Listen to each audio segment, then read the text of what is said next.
the talk tonight is on osteoporosis testing. I'm not going to go so much into, therapeutic or clinical strategies. Collagen, I think, is a great supplement to use. It is not my first line, just to follow up on that conversation. A, because there's no fracture outcomes data, and B, because I'd prefer people get the amino acids from food. And I really want to work with them on improving their diet and getting enough protein so they can create their own collagen.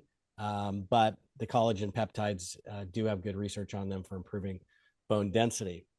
We're going to be talking about testing, though, primarily. So let me jump to that and share my screen here. First of all, Bill, you didn't hear this. Thank you for the introduction. Collagen, just to follow up on what we said earlier, is not my first line approach. I prefer people get it through diet, meaning get the amino acids by eating protein. But it is a great supplement with good clinical trial data. My disclosures are here. As already mentioned, I have a dietary supplement company with collagen, also with the clinical trial doses of MK4 and D3, several variations of that line formula, guaranteed not only to promote and improve bone density, but most importantly, to maintain bone strength. And that's really what this talk is about, is how to assess bone strength. And I'm going to look at different testing options and fracture risk, how to assess that. But with my products, they're guaranteed if somebody breaks a bone, we'll refund their money for all qualifying purchases between their bone density tests. So when you set aside all the confusing medical jargon and let's, really want to hone in and focus on what's most important, let's get, cut through the noise, look for the signal. And when you do that, for me at least, testing becomes very simple. A test is only as valuable as its ability to predict fractures.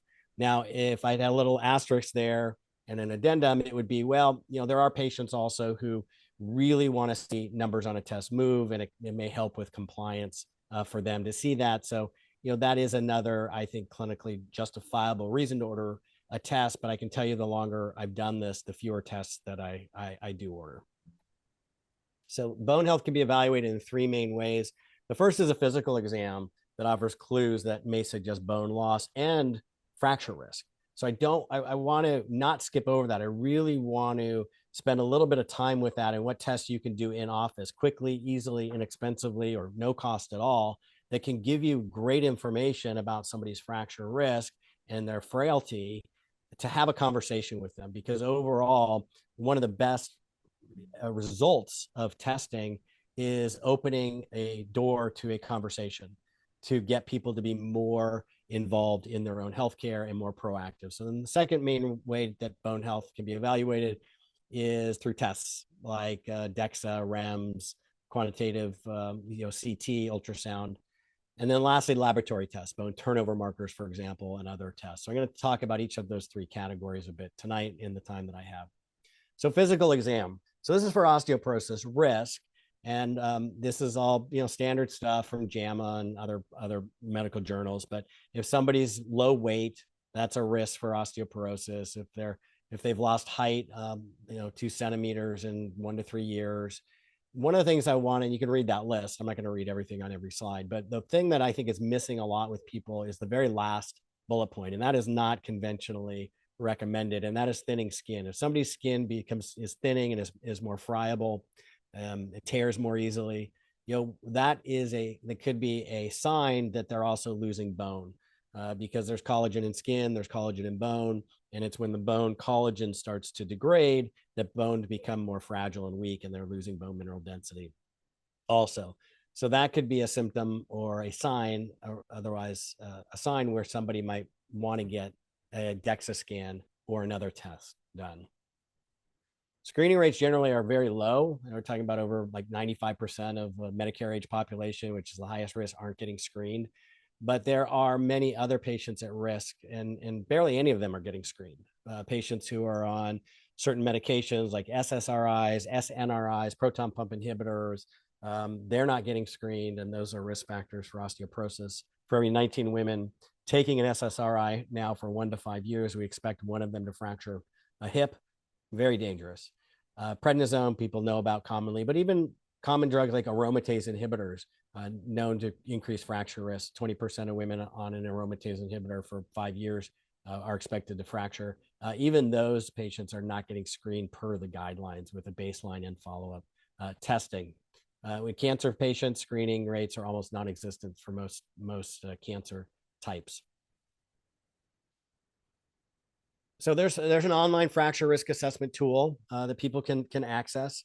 It can give them their 10-year fracture risk, and that is what is, if you look at a bone density test, a DEXA test result, a report, at the bottom of most reports that I've seen is a 10-year fracture risk for major osteoporotic fractures, and that is based on the fracs. So they take the age, sex, bone mineral density, a couple other risk factors, plug them into this tool, and it spits out a risk assessment. Now, there are limitations to this, and that is that it doesn't capture many medications that are now known to destroy bone, like I mentioned already, except for prednisone. It does capture that. It also is not validated for people with on androgen and aromatase inhibitors, on androgen deprivation therapy, hematopoietic stem cell transplant patients, and others, and not applicable to younger than 40.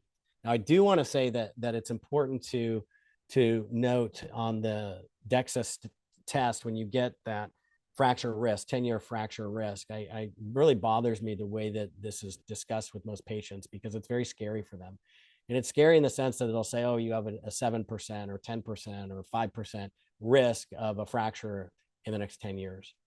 And in the context of then having an abnormal test result, and in most conventional settings, the doctors are recommending as first-line therapy. Right away, they get medications. I've even had many patients come to me scared that their doctors told them if they don't take the medication, that they're going to fracture. And the way that I look at those, the FRAX 10-year risk assessment at the bottom of those DEXA reports, is I invert the number. Well, if there's a 7% chance that you're, or a 10% chance that or a 12% chance that somebody's going to fracture, well, then the opposite is also true. It means there's a 90% chance that they're not going to fracture, or an 87% chance they're not going to fracture. And so I want to put those test results in the proper, correct perspective to help patients calm down and really understand their options, that it is important, but it's not an emergency, and they have time to educate themselves and learn what they can do in terms of creating a holistic bone health program that makes sense for them to reduce their fracture risk. Medications may be part of that. That's a different presentation. So assessing fall risk, 95% of fractures occur because somebody falls. So it's really important clinically to evaluate somebody's strength and stability. So there are tests that have been validated, like walking speed and stability. Those are independently linked to falls and fractures, even after adjusting for bone mineral density. Slower walking speed, if people are slowing down, and decreased mobility are also associated with falls and fracture risks. And that's something that you can just ask a patient. It can be part of your intake form. You know, have you slowed down in terms of how you're walking?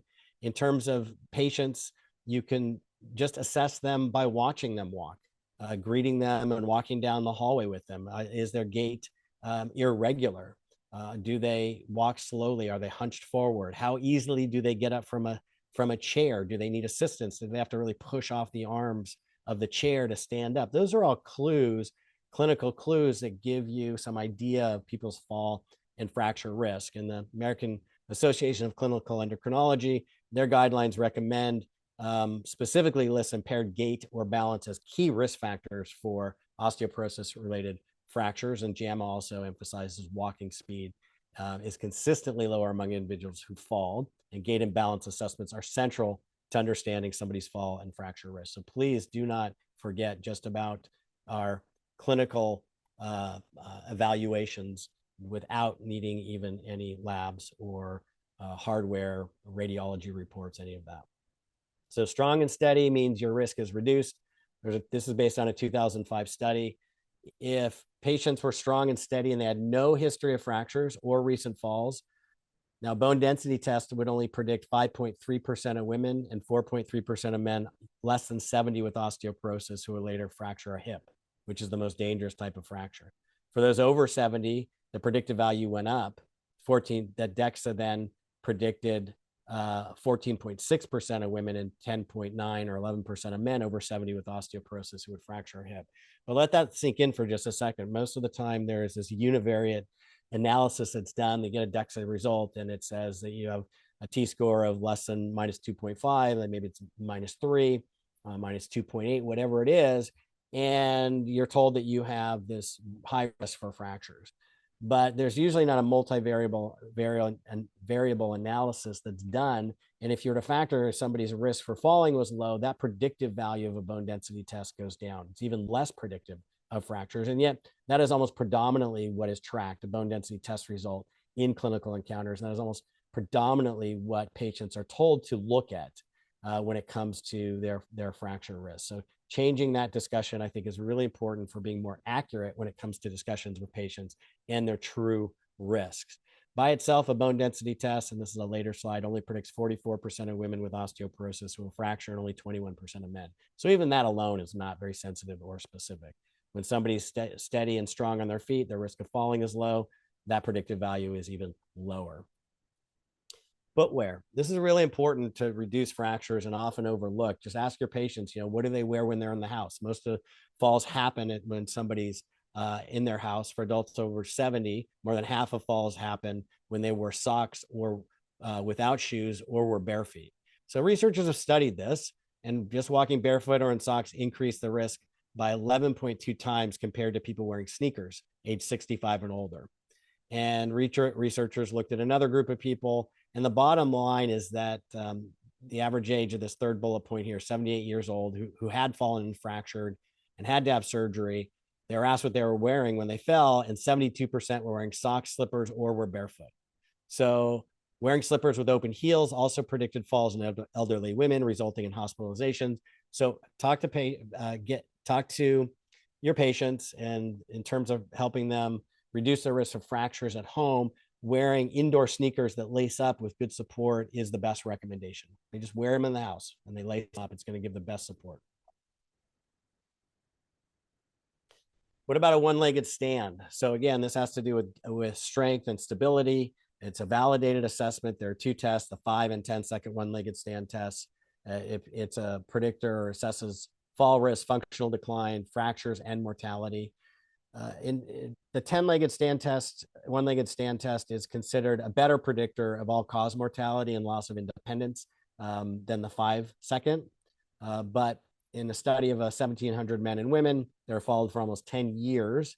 95.3% of those 51 to 55 years old could stand on one leg for 10 seconds. But by the time they were 71, less than half could. People who couldn't complete the 10-second one-legged stand test had an 84% higher risk of dying compared to those who could. So strength, stability, and making sure in order to do that, they have to be doing some resistance exercises, but they have to have enough protein also to build muscle and enough of the cofactors, enough of the micronutrients. So it segues really well into conversations about diet and exercise. Women and men who are unable to balance on one leg just for 5 seconds had a 213% greater risk of falling and getting hurt than somebody who could. And so that's something that you can just do in your office very easily, very quickly. Walking distance. There are tests for walking distance that are validated and widely recommended. There's the 6-minute walking test and the timed up and go test. The challenge is that they require equipment and assistance. For the 6-minute walking test, the patients walk as far as possible for 6 minutes, typically along a hallway. The total distance is then measured. Timed up and go requires a chair of a specific height, a measuring tape, and a timer. They're just more involved. But there's a simpler test that you can use, and that's just asking your patients a question. It could be part of your intake form. And that is, how well are they able to walk about a half a mile, 1 kilometer, 0.6 miles? It was a study done in Australia, so it's in metric system. 200,000 women and men, 45 years and older, they were asked, could they walk 1 kilometer? And then they were followed up for 5 years until they experienced a fracture or they died. So they had to answer just 3 questions. Does your health prevent you from walking 1 kilometer? Does your health prevent you from walking a half a kilometer? Does your health prevent you from walking 100 meters? So compared to volunteers who can walk the full 1 kilometer, those with limited walking ability faced a 32 to 219%. That's a big range, but that's both are big risks. Higher risk of fractures regardless of other known risk factors. So regardless of age, their weight, the history of falls, or previous fractures. So it's an independent risk fracture. The more restricted their walking ability, the higher their risk. So really the call out here, and the call really to here at the end here that you can see, people who can't walk 1 kilometer, face a much higher risk of fractures, regardless of other known risk factors. All right, DEXA. Let's dive into the DEXA test because that is the gold standard. It's been the gold standard for decades. It's the test against which all other tests are compared. You've got central and peripheral DEXA for diagnosis and treatment monitoring. It's the central DEXA that is recognized to be the tool to use, the test to use. However, there are quite a few people for which a central DEXA scan is inappropriate. Anyone over 300 pounds, anyone with osteoarthritis of the spine or of the hips, where there are calcifications there, if there are arterial calcifications like abdominal aortic calcifications, those all interfere with the bone density test. Even being too thin can give a false bone density test result. Peripheral DEXA, I'm not going to go too much in the technology because we want to focus on fractures in the time that we've got, but it's all here. Interpreting the test scores is here.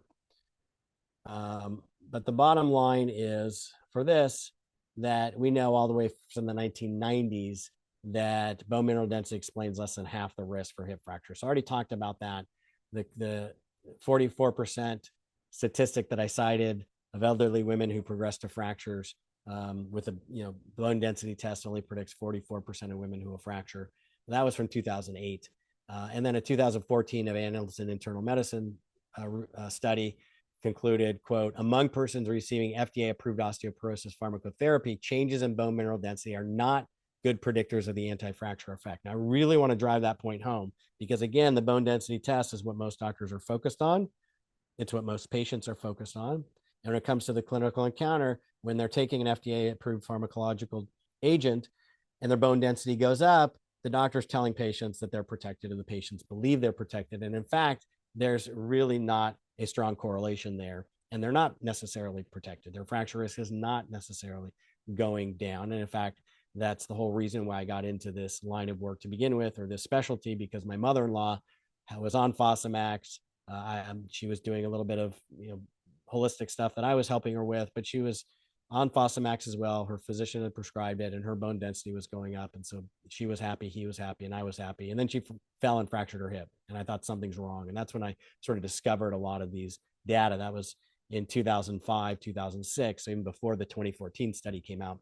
But this is not new information. It's just not being talked about and it's not being implemented clinically. So bone mineral density, in fact, only accounts for 4 to 28% of the reduction in vertebral fracture risk from FDA-approved medications.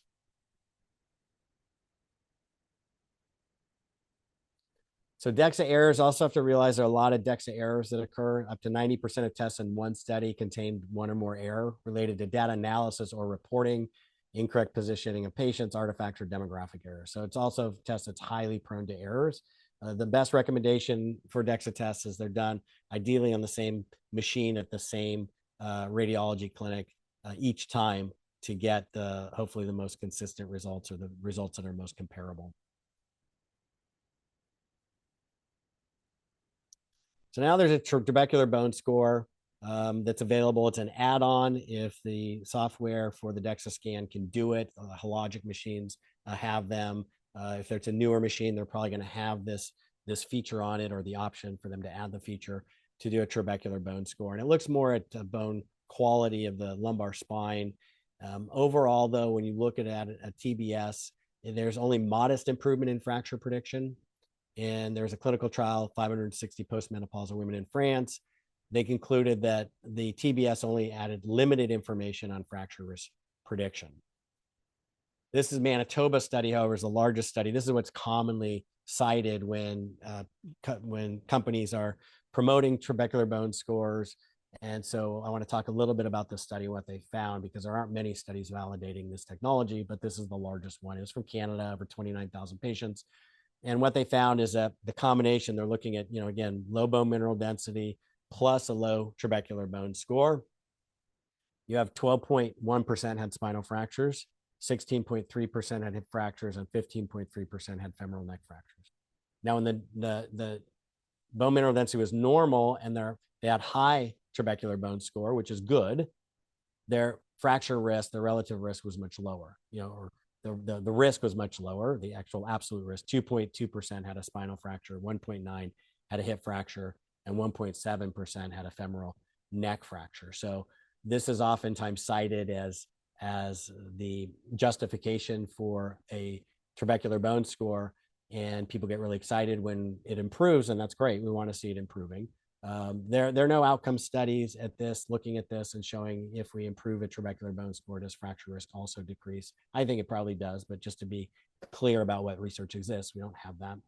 But even so, when you're looking at this, importantly, just to put the data in what I believe is their correct context, that you had 12.1% of those patients had a spinal fracture. Let me get my laser pointer here. So here, 12.1% had with low bone mineral density and low. That means that 87.9% did not fracture. Similarly, 16.3% had a hip fracture. That means that 83.7% did not fracture their hip. That I still want to improve it, and I still want to make sure that we're reducing their fracture risk overall. A lot of these studies, very few of them, also look at lifestyle factors. They don't look at what some of the other studies before did, meaning their fall risk. So if their fall risk was low, if they were steady and stable on their feet, like that previous study that looked at stability and fall risk and DEXA scan, what would the results be then? We don't know. But again, my point here is let's not overestimate the tests for patients. It's just and all the tests, no matter what you run, are just small pieces of a much larger clinical puzzle when it comes to fracture risk.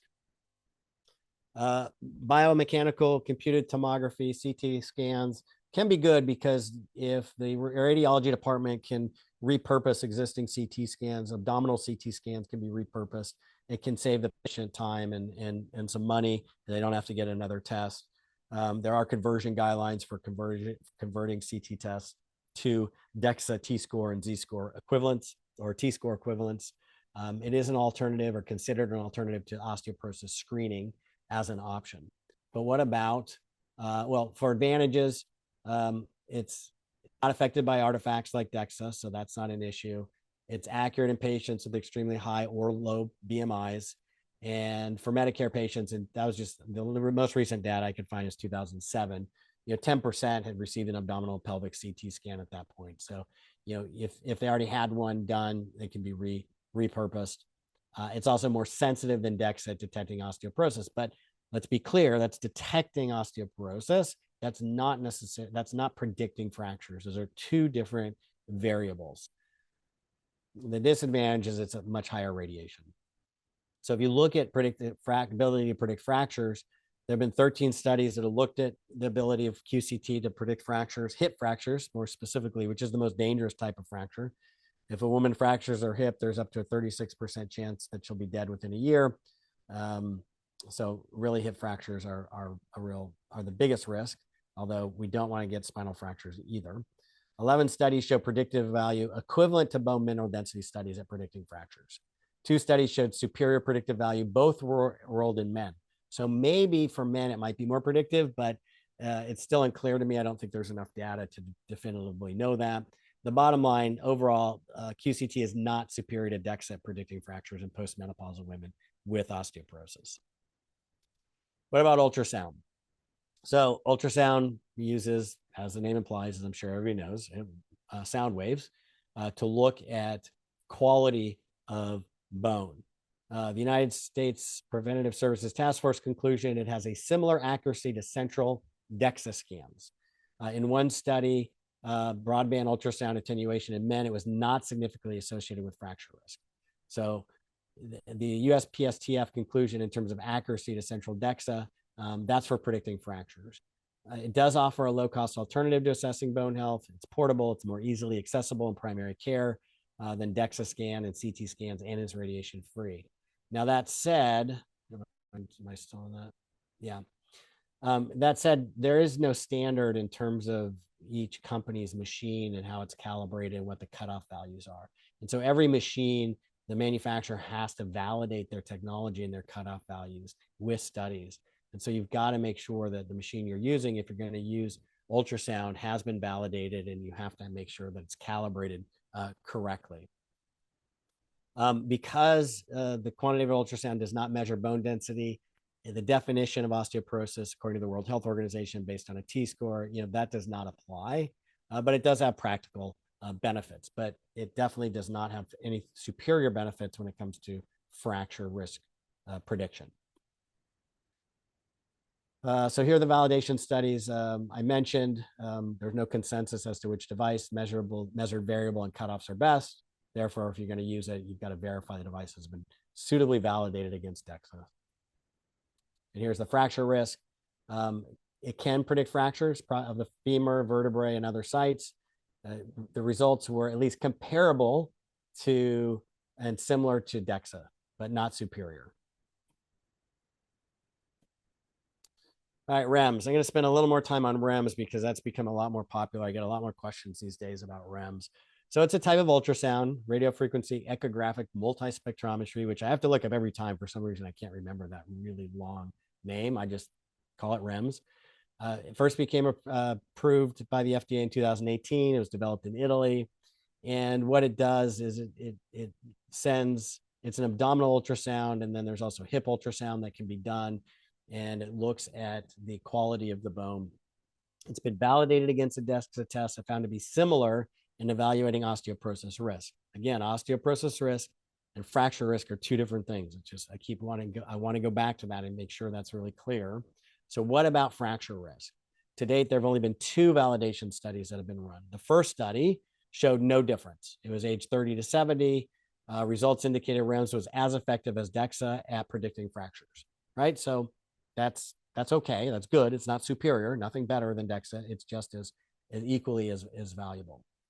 Now, the second study, however, combined REMS with what they're calling a fragility score. So they take the ultrasound wand and they send the sound waves to the bone, and it compares the scatter of those sound waves to a database of healthy bone in the vertebrae and the hip that are within certain 10-year increments, so 20 to 30-year-old, 30 to 40, 40 to 50, et cetera, and of the same sex. So 30 to 40-year-old men, 30 to 40-year-old women. It's being compared to somebody in those age ranges or whatever the patient's age is. If they're 65, then it'd be a 60 to 70-year-old.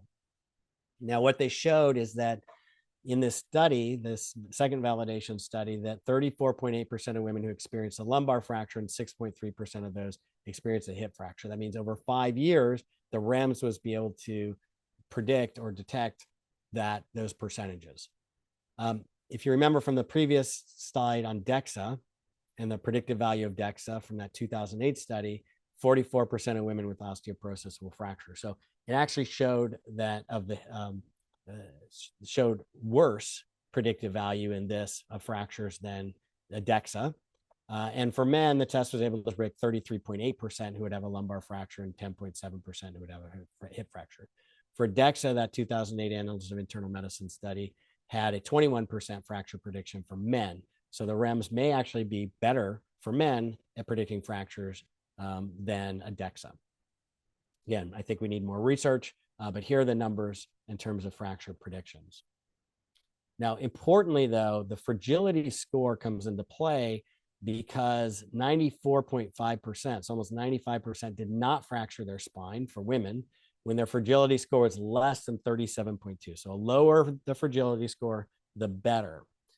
99% did not fracture their hip when their fragility score was less than 32. So I think that's really great data to share with patients if they get a REMS, meaning if the value of this might be to show who's not going to fracture even more than who's going to fracture, meaning that if their fragility score is less than 32, 31.9, 30, 31.8 and lower, there's a really good chance, according to this study, that they're not going to fracture in the next 5 years. That was the duration of the study, 5 years.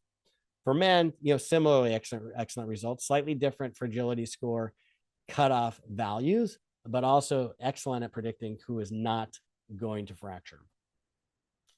The REMS, there are some benefits to REMS over DEXA. No ionizing radiation.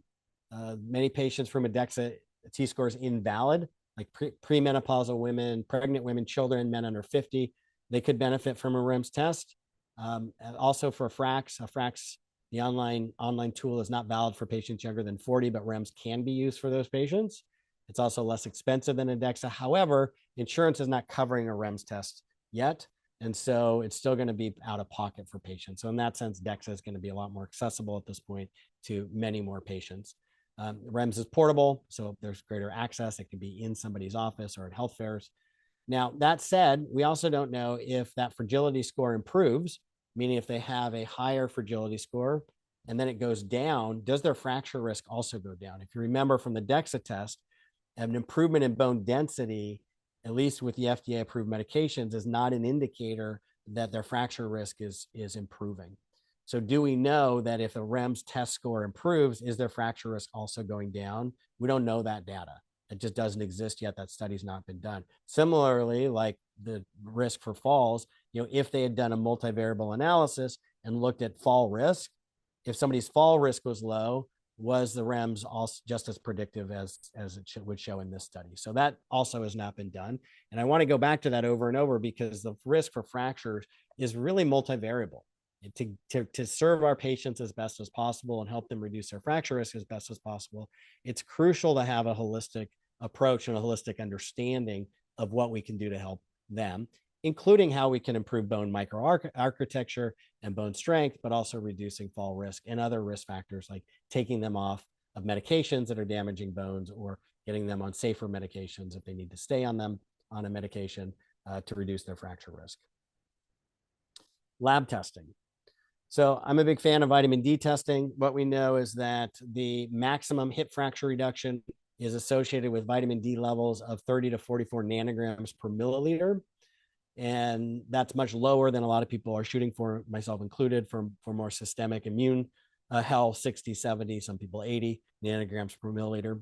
But most people can get to that 30 to 44 nanograms per milliliter by taking 2,000 IUs of vitamin D3 per day. So I'm also a big fan of testing for vitamin D3. It's also been shown to reduce the risk of falls. It's been linked to fall reduction in that same lab test result range of 30 to 44 nanograms per milliliter. Neutrophil to lymphocyte ratio. This is an inflammatory markers associated with hip fracture risk in older women. And so if you end up doing a neutrophil to lymphocyte ratio, that can give you a sense of understanding of is their fracture risk elevated. And so what you're looking at in terms of osteoporosis as well is that if their neutrophil to lymphocyte ratio of 3.17 or higher, that's associated with osteopenia. 4.68 or higher is associated with osteoporosis. So there's something going on systemically with inflammation and activation of immune activation and increased cytokines. And so it can just give you another clinical tool to evaluate and treat the patients, try and get that inflammation calmed down. Bone turnover markers.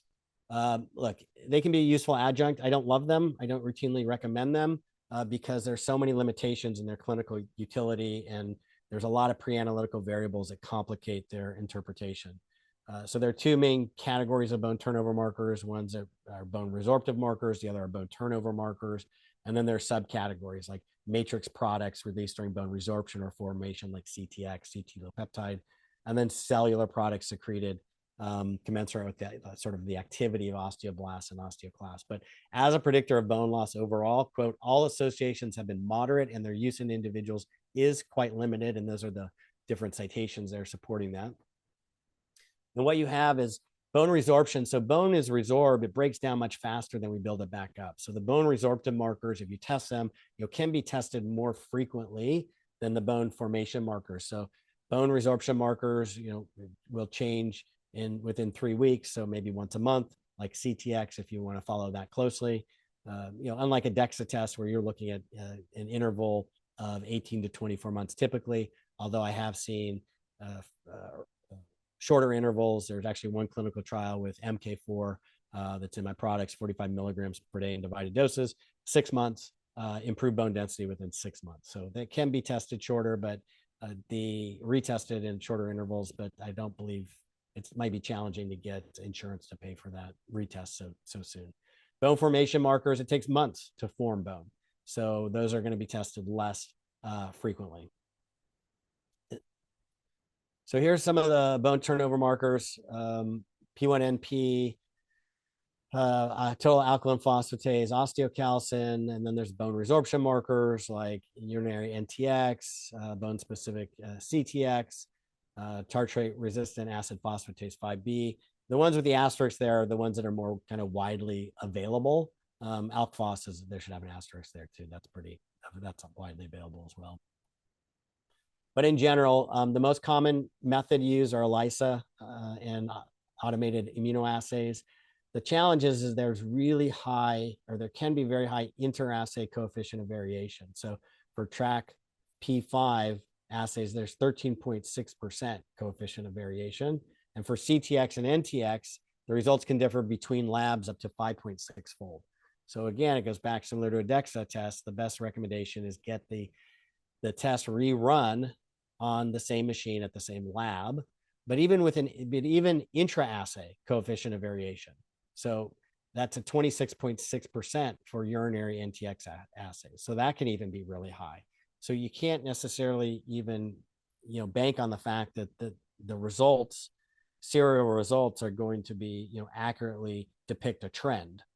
Now, there's no standardization on how to harmonize the commercially available bone turnover marker test. There are working groups that are trying to do that, but it's not completed yet. The International Osteoporosis Foundation and the International Federation for Clinical Chemistry recommended 2 bone turnover markers for research and monitoring therapy, CTX and P1NP. So those are the only 2 that are recommended. And you can look at the research in terms of the bone turnover markers is that bone loss can naturally vary over time. So one bone turnover marker can be associated with a range of bone mineral density changes. So what does that mean? It means that it's really hard to pick one point in time and test, for example, a fragment of a protein like CTX and draw any definitive conclusions from it. And with respect to that, I mean, it's also, I think, important to understand, why, in my opinion, are these tests limited? Well, I believe it's limited in addition to the challenges that I've already outlined, because there are 180 to 200 proteins in bone alone, in addition to collagen. So boiling it down to 1, 2, 3, or even 5, markers in the serum or in the urine and say, well, that's going to give us the definitive answer in terms of somebody's rate of bone loss or somebody's fracture risk. The system is just a lot more complicated than that. And fracture risk depends on many more variables and factors.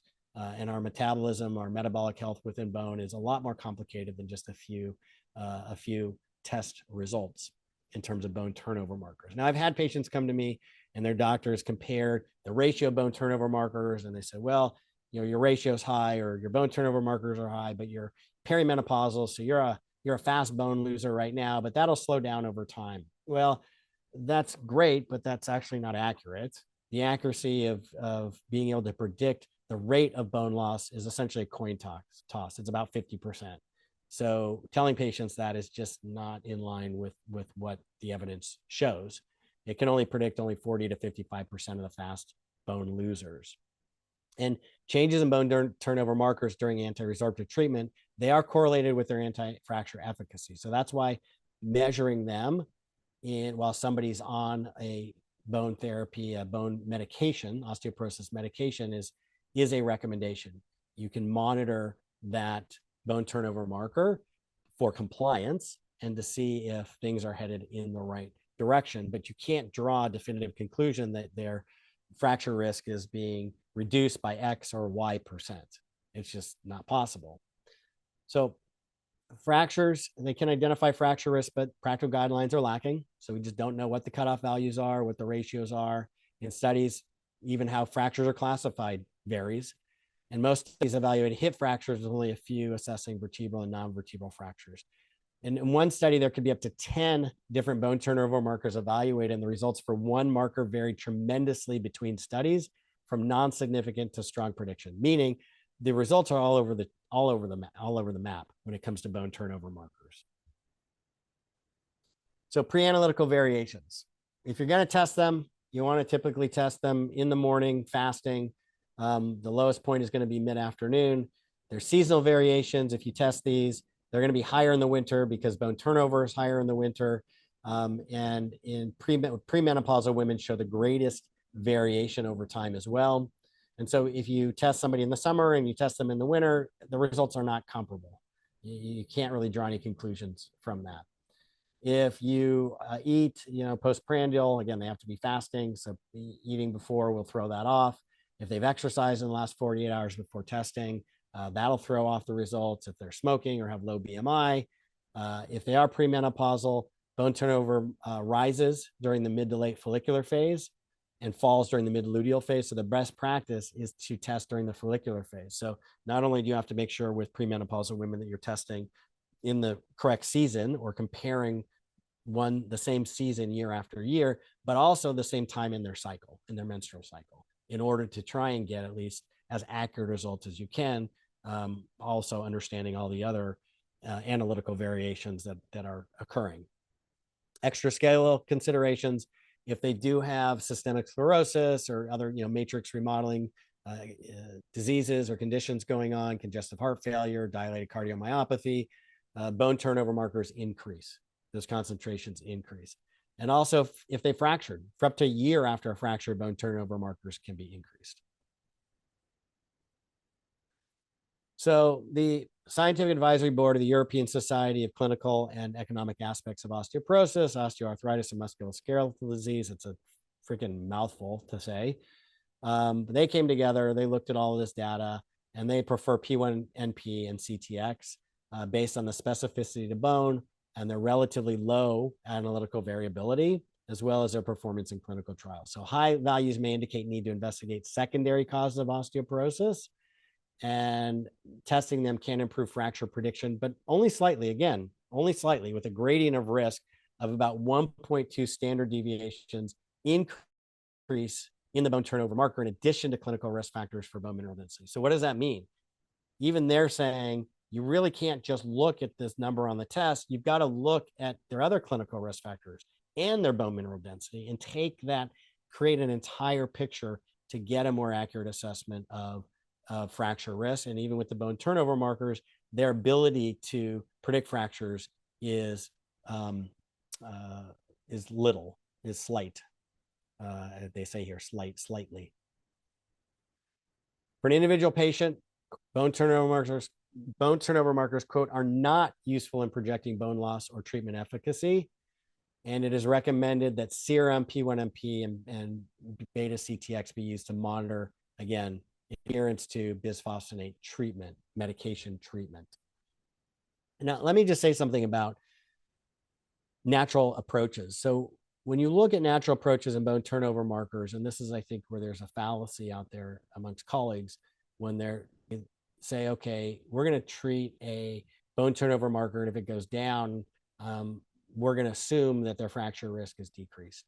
Well, if you look at undercarboxylated osteocalcin, I think that's a great example of it. That's a vitamin K dependent protein. And when it's undercarboxylated, it's a functional marker for low vitamin K status. Now, there are multiple types of vitamin K, vitamin K1, and then vitamin K2. There are multiple forms. MK4 and MK7 are the two commercially available forms. All forms of vitamin K are going to reduce undercarboxylated osteocalcin. So, and if you look at a lot of companies that are marketing dietary supplements with vitamin K, they'll cite the osteocalcin research, undercarboxylated osteocalcin, that it improves that, and therefore it's good, right? But what about clinical trials with clinical endpoints? Fractures as the endpoint, bone mineral density as the endpoint.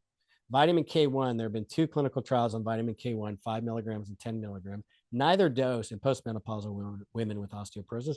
In neither study was bone mineral density increased. It did not stop bone loss. It did not increase bone density. One of those 2 clinical trials also evaluated fractures. Vitamin K1 did not reduce fractures, did not decrease fracture risk. But of course, it reduces undercarboxylated osteocalcin. MK7, similarly, multiple clinical trials in various doses, and all doses tested, has never been shown to stop or reverse bone density loss. It never has been shown to improve bone density, only slow down how fast somebody loses bone density.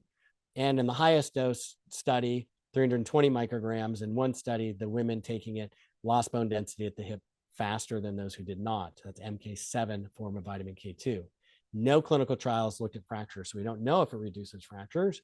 Whereas MK4, 45 milligrams per day in divided doses, has been shown to, yes, it'll decrease endocarboxylate osteocalcin, but most importantly, improve bone density and also maintain bone strength as indicated by over 70% fewer fractures in clinical trials.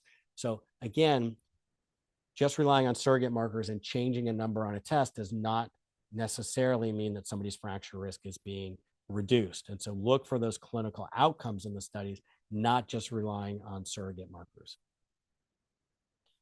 In a multivariable analysis, this is an interesting study looking at, well, I'm not quite there yet, CTX and NTX. So CTX, International Osteoporosis Foundation, International Federation of Clinical Chemistry, Laboratory Medicine, they recommend CTX, not NTX. So the European Society also mentioned CTX. Here, International Osteoporosis Foundation. They change much faster, as I mentioned. So you can, if a patient does want to see those numbers on the test, if that'll be helpful for compliance, if that would help them feel better, then yes, definitely test it. But again, don't put too much, in my opinion, too much emphasis on it.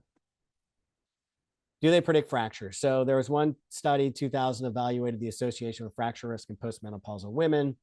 And what they showed is a multivariable analysis where if their CTX, the highest association of relative risk for fractures was when they had a low bone mineral density, the highest quartile of CTX, urinary CTX, and that showed the highest relative risk. When DHES was lowest, there's some predictive value.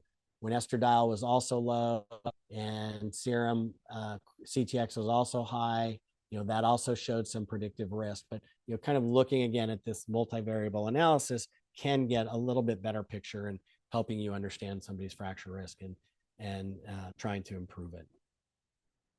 These are the products that I developed. As I mentioned, they've been on the market almost 20 years now.